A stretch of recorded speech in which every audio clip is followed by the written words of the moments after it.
You want to go first or want me to go Yeah, first? just how fast are you learning, man? Just what's been going on in the last 12 hours? Well, it's just a lot. I mean, this team has given me as much as they can, really, to help me prepare. And there's a lot of information to look over, certainly already from this weekend. And it's a great source of information. So I really, really appreciate that. It's been cool to work with these guys. A lot of these guys I've worked with before. Obviously, driving with Andretti in 2019 for a couple races there, a few familiar faces from there as well. So it's been a great process so far. It's just one lap at a time. We're just going to get better and better. And a familiar setup too because of that. I mean, did No. that click? Not at all. No, it's a completely different car. Completely different car. So it's like nothing I've felt in the last few years. So very, very, very different. But in a good way. So that's nice.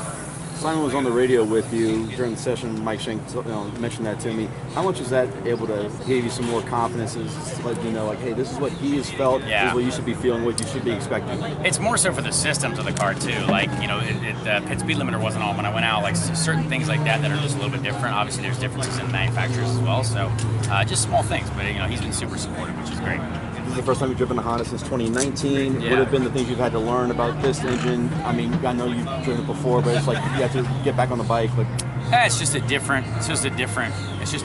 Like, I can't really say anything other than I don't think people realize how different it could be because you're working in such a fine margin here. It's such small things that the smallest of things make big differences. So let's let's talk about the logistics of this whole thing. Your mom had to bring your seat, and I think she also bring your helmet from what I heard. Yep.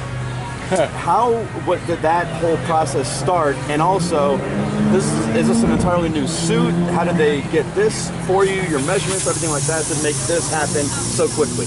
Oh, this is just a crew suit, so it's just one of the team crew suits, so it's a little bit different, but yeah, I mean, honestly, as soon as something like that happens, after a little while, Mike obviously texted me and said, hey, are you here? And so, and I was. So obviously, they have to be ready for anything, and obviously we had to wait till this morning for sure, but you got to be ready because then, each entrant needs points, so they had to run the car, right? So, I appreciate them, choosing me to jump in it for sure. I think the difference is going to be the shoes. It's got to be the shoes. Oh yeah. I wore these in the rallycross car a couple weeks ago. There you go. Thanks, Kyle. Thank you guys.